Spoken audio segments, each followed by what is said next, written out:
제4장.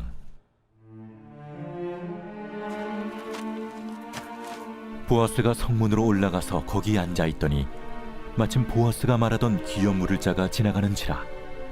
보아스가 그에게 이르되 이리로 와서 앉으라.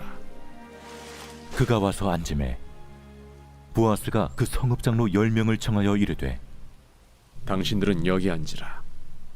그들이 앉음에 보아스가 그 기업 물을 자에게 이르되 모압 지방에서 돌아온 나오미가 우리 형제 엘리멜렉의 소유지를 팔려함으로 내가 여기 앉은 이들과 내 백성의 장로들 앞에서 그것을 사라고 내게 말하여 알게 하려 하였노라. 만일 내가 물으려면 물으려니와 만일 내가 물으지 아니하려거든 내게 고하여 알게 하라. 내 다음은 나요 그 외에는 물을 자가 없느니라. 그가 이르되 내가 물으리라. 하니 보아스가 이르되 내가 나오미의 손에서 그 밭을 사는 날에 곧 죽은 자의 아내 모압 여인 루색에서 사서 그 죽은 자의 기업을 그의 이름으로 세워야 할지니라. 하니 그 기업 물을 자가 이르되 나는 내 기업에 손해가 있을까 하여 나를 위하여 물으지 못하노니 내가 물을 것을 내가 물으라. 나는 물으지 못하겠노라.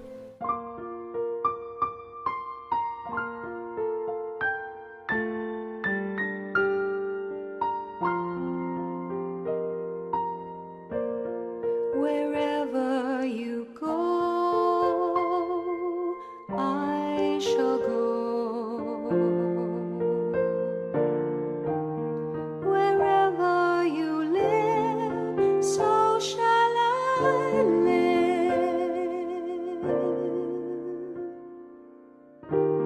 Your people will be my people, and your God will be my God too.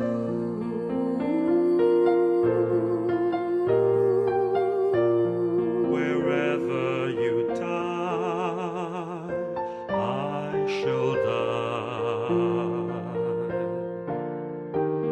and there will I be buried beside you. We will be together forever, and our love will be the gift of our lives.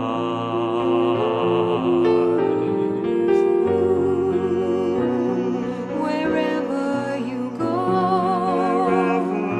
I shall go. I shall go. Wherever you live, so shall I live.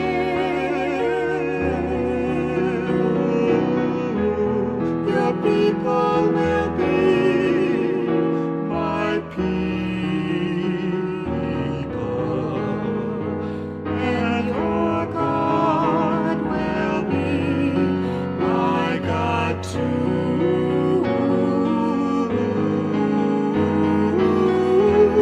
Your people will be my people, and your God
together forever, and our love will be the gift of our lives.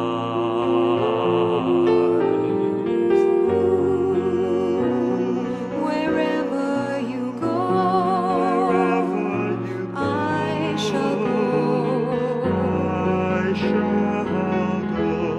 Wherever you live, so shall I live.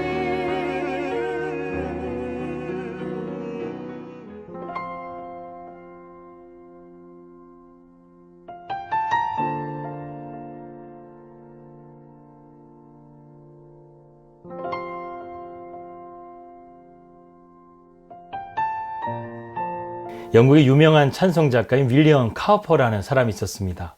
그는 32살이 되었을 때에 인생이 너무나 고통스러워서 이 자살을 하려고 결심을 했죠. 그래서 그는 강으로 가서 뛰어내리려고 했는데 그를 지켜보던 이 마부가 그를 살려주게 됩니다. 두 번째로는 음독 자살을 시도하려고 했는데 이웃집에 사는 사람이 우연히 지나가다가 그 사람을 발견하고는 또 살아나게 되죠. 세 번째는 면도날을 가지고 손목에 동맥을 끊어서 자살하려고 했는데 이 면도날이 부러지는 바람에 이것 또한 실패하게 되었습니다. 네 번째로는 목을 메어서 자살하려고 했는데 또 이웃집 사람이 와서 그를 병원으로 데려가서 살려내게 된 것이죠. 그는 결국에는 정신병원에 들어가서 치료를 받게 됩니다. 그러면서 이렇게 생각하죠. 나 같은 놈은 내 마음대로 죽을 수도 없는 운명이구나. 이렇게 인생의 좌절을 맛보며 우울한 나날들을 살고 있었습니다. 그런데 우연히 이웃들의 배려로 교회로 초청받아서 이 말씀을 통해서 그는 예수 그리스도를 영접하게 되었고 주님을 의지하고 살게 되었습니다. 이때 그에게 가장 큰 도움을 준 사람이 우리에게 널리 알려진 나 같은 죄인이라는 노래를 작사한 이 존 뉴턴이었습니다. 이 존 뉴턴 목사님은 그의 친구가 되어져서 그를 신앙인으로서 잘 세워주게 되죠. 어느 날 그는 내가 도대체 무엇을 하면 하나님께 영광을 돌릴 수 있을까 이렇게 생각을 하다가 자신 안에 시적인 능력이 있다는 것을 발견하고는 그때부터 이 찬송시를 쓰게 됩니다.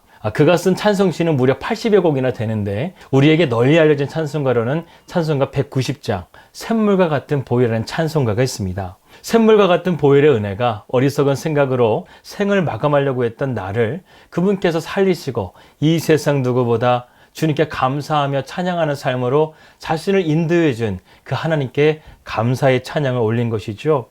이처럼 우리는요, 주님의 은혜를 통해서 오늘도 수많은 영혼들이 절망에서 소망으로, 슬픔에서 기쁨으로 이 변화된 삶을 새롭게 살아가고 있습니다. 이것이 바로 하나님의 은혜라는 거예요. 우리는 이러한 하나님의 은혜를 생각하면서 룻기의 말씀을 계속해서 살펴보고 있습니다. 룻기도 이러한 하나님의 은혜, 즉 헤세드의 사랑이 이 말씀 안에서 충만히 있다는 것을 우리는 발견하게 되죠. 인생의 모든 것을 잃은 두 가부가 이 드라마의 주인공으로 나오게 됩니다. 하나님의 권고하심을 통해서 그들은 소성케 되고 또한 축복의 사람이 되어가는 과정을 이 룻기의 스토리를 통해서 우리는 바라볼 수 있다는 것이죠. 이제 룻기의 말씀도 이제 종반부로 들어가게 됩니다. 이제 이번 주와 다음 주가 되면 룻기의 말씀을 마무리하게 되는데요. 오늘은요, 이 나오미와 룻의 해결사 보아스가 어떻게 고엘이 되어가는가 이러한 과정들을 여러분들과 함께 말씀을 나누면서 은혜를 나누도록 하겠습니다. 앞부분의 영상에서 보았다시피 지난 시간 룻은 보아스에게 과감한 청혼을 하는 것을 보았습니다. 그녀는 율법의 근거에서 그리고 보아스가 자신에게 말해줬던 그 말을 근거해서 정확하게 지금 보아스에게 청혼을 했는데요. 보아스가 이 말에 감격을 하게 되고 이 룻의 마음을 받아주게 됩니다. 그리고 보아스는 돌아가는 룻에게 보리 6대를 넣어주면서 이제 자신이 할 일이 있으니 안심하고 돌아가라고 말하고 있습니다. 이 집에 돌아온 룻은 나오미에게 모든 일을 말했고 나오미는 보아스가 보낸 6대의 의미를 알고는 그가 이 일을 마치기까지 쉬지 않을 것이라고 말하면서 이 3장의 말씀을 마무리 짓고 있습니다.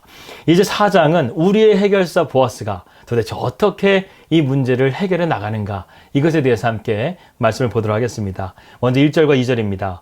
보아스가 성문으로 올라가서 거기에 앉아있더니 마침 보아스가 말하던 기업물을 자가 지나가는지라 보아스가 그에게 이르되 아무개여 이리로 와서 앉으라. 그가 와서 앉음에 보아스가 그 성읍 장로 10명을 청하여 이르되 당신들은 여기 앉으라 하니 그들이 앉음에 보아스가 이 문제를 해결하기 위해서 제일 먼저 취한 행동이 무엇입니까? 바로 성문으로 올라가서 앉았다는 거예요. 우리가 여기서 성문에 대해서 좀 한 가지 알아야 될 것이 있습니다. 가장 일반적으로 우리가 생각하는 성문은 이 외부와 내부를 연결하는 이 연결 통로를 우리가 생각하게 되는데, 하지만 오늘 본문의 배경을 보게 되면 이 성문은 마을의 중심에 위치하고 있는 것을 보게 됩니다. 이 베들레헴의 경우에는 도시 규모가 매우 작기 때문에 이 성벽이 존재하지가 않았어요.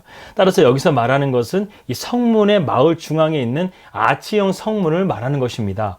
이 성문은 없지만 마을의 중앙에 위치한 광장에는 이 성문을 상징하는 아치형이 있었다는 것이죠.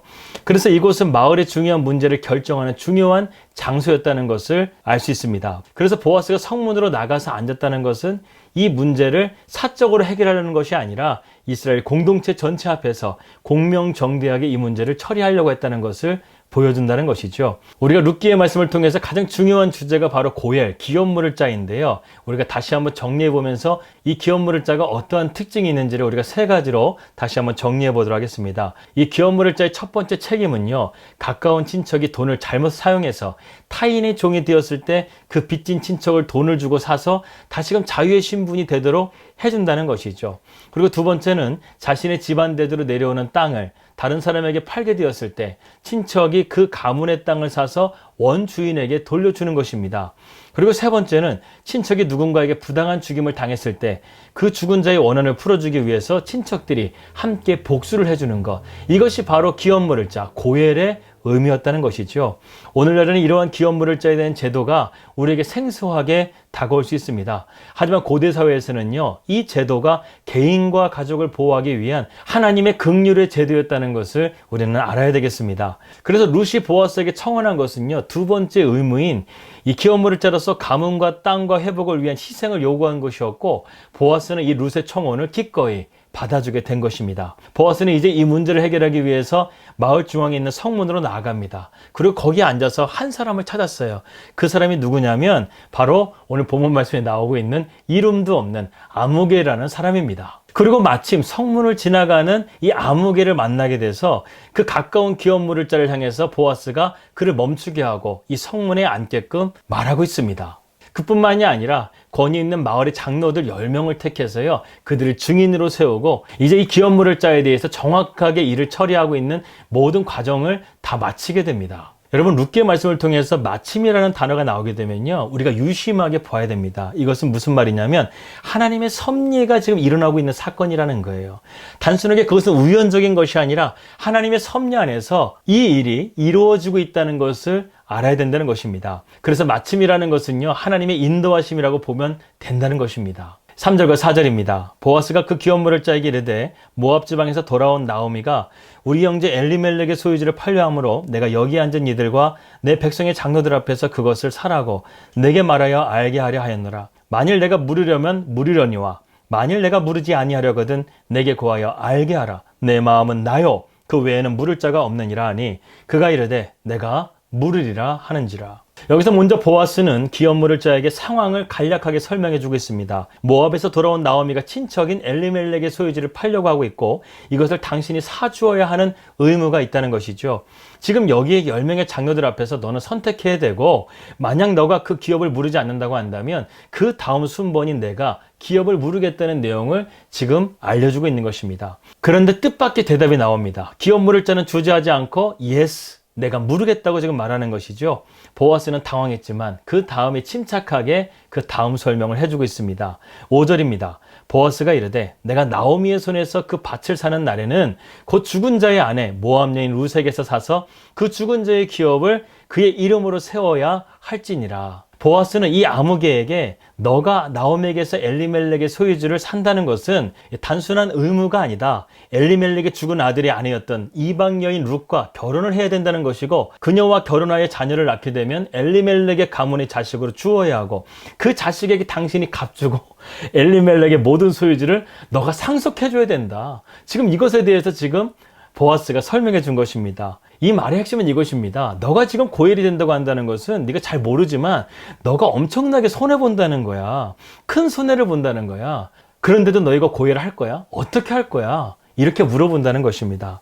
이 말을 듣자 아무개인 기업 물을 자는 주저없이 노라고 대답합니다. 드디어 문제가 이제 해결되는 아주 결정적인 순간이죠. 6절의 말씀 보겠습니다. 그 기업 물을 자가 이르되 나는 내 기업에 손해가 있을까 하여 나를 위하여 물으지 못하노니 내가 물을 것을 내가 물으라. 나는 물으지 못하겠노라 하는지라. 사실 기업 물을 자는 처음에 엘리멜렉에게 있는 소유지를 나오미에게 사면 늙은 나오미만 죽게 되면 되잖아요. 그러면 그 나오미의 재산이 자기의 재산이 되기 때문에 이것은 득이 된다고 생각하고 예스라고 대답을 한 거였어요. 그런데 보아스가 그 다음 말을 하자 그는 고민하기 시작했고 결국에는 노라고 말을 하게 된 것입니다. 나오미에게 루시라는 며느리가 있고 그렇게 되면 문제가 복잡해지게 된다는 사실을 그는 알았고 주저없이 그 권리를 포기해버리겠다는 아주 비겁한 생각을 하게 된 것이죠. 앞부분에서는 말씀드렸지만 이 기업을 물은다는 것은 구제를 해주기 위한 제도이기 때문에 내가 반드시 손해를 봐야 되는 제도가 바로 고일이라는 제도였습니다. 이 제도는 약하고 상한 자들을 돕기 위한 하나님의 긍휼하심의 제도였다는 것이죠. 그런데 여기서 한 가지 흥미로운 점이 하나 있습니다. 왜 성경은 이 사람을 이름도 거명하지 않고 아무개라는 말을 했던 것일까요? 여기서 우리가 아무개라는 말은 어떤 사람, 이 정도의 뜻으로 보면 될 것 같습니다. 보아스는 그 사람의 이름에 대해서 몰랐을까요? 아니요. 분명히 알았을 것입니다. 이 베들레헴이라는 동네는 작은 동네였습니다. 좀 과장되게 말한다고 한다면 어느 집에 숟가락과 젓가락이 몇 개 있는지도 알 만큼 그만큼 가까운 사람들이 살았던 동네가 바로 이 베들레헴이라는 작은 동네였다는 것이죠. 그런데 성경은 이 보아스는 이 중요한 사람에 대해서 이름을 아무개라고 지금 말하고 있다는 것입니다. 왜 그랬는지는 정답은 없어요. 그런데 왜 그렇게 했는지는 짐작이 갑니다. 자신의 친족을 살릴 수 있는 기회를 포기해버린 이 사람을 성경은 굳이 이름까지 적을 필요가 없다는 것이죠. 그런 사람은 하나님께서도 기록하고 싶지 않은 무명의 사람이 될 수밖에 없다는 것입니다. 사실 이 룻기의 말씀을 통해서 이 저자가 의도하는 아무개라는 말은 좀 더 심하게 말하면 하나님이 보시기에 이 사람 멍청한 자, 바보 같은 자라는 말과 같은 의미인 거예요. 그는 지금 하나님의 긍휼의 법을 할 수 있는 기회를 놓쳐버린 거예요. 긍휼히 여기는 자는 긍휼함을 입을 것이라는 말씀을 그는 잊어버린 거예요. 이 천류역정을 보게 되면 이 무지라는 사람이 나오게 되는데 그 무지가 천국문 앞에서 두드리게 됩니다. 그런데 그 천국문 앞에서요, 주님이 이렇게 말씀하시는 거예요. 나는 이 사람을 도무지 알지 못한다는 거예요. 그래서 이 사람을 바깥으로 보내서 지옥으로 떨어뜨리라고 그렇게 말씀하면서 이 무지를 천사들을 통해서 지옥에 떨어지게 만들어 버립니다. 여러분 정말 두렵지 않습니까? 천국문에 가게 되면 생명책에 우리의 이름이 기록되지 않는다고 한다면 그것만큼 비참한 것이 어디 있겠어요? 우리는 영원한 불못에서 비참한 고통스러운 그런 삶을 영원히 살게 된다는 것이죠. 그렇기 때문에 주님께서 우리의 이름을 기억하신다는 것이 얼마나 중요한 것일까요? 저는 이 아무개라는 말씀을 묵상하면서요, 주님께서 내 이름을 기억하시고 있는 것이 얼마나 복된 것인가, 이것을 다시 한번 깨닫고 감사하게 되었습니다. 사랑하는 성도 여러분, 우리는 어떤가요? 하나님께서는 우리의 이름을 기억하고 계실까요? 그분은 우리를 뭐라고 부르실까요? 하나님의 사랑이 없는 자, 긍휼이 없는 자를 하나님은 이렇게 부를지도 모릅니다. 아무개여, 나는 내가 누구인지 모른단다.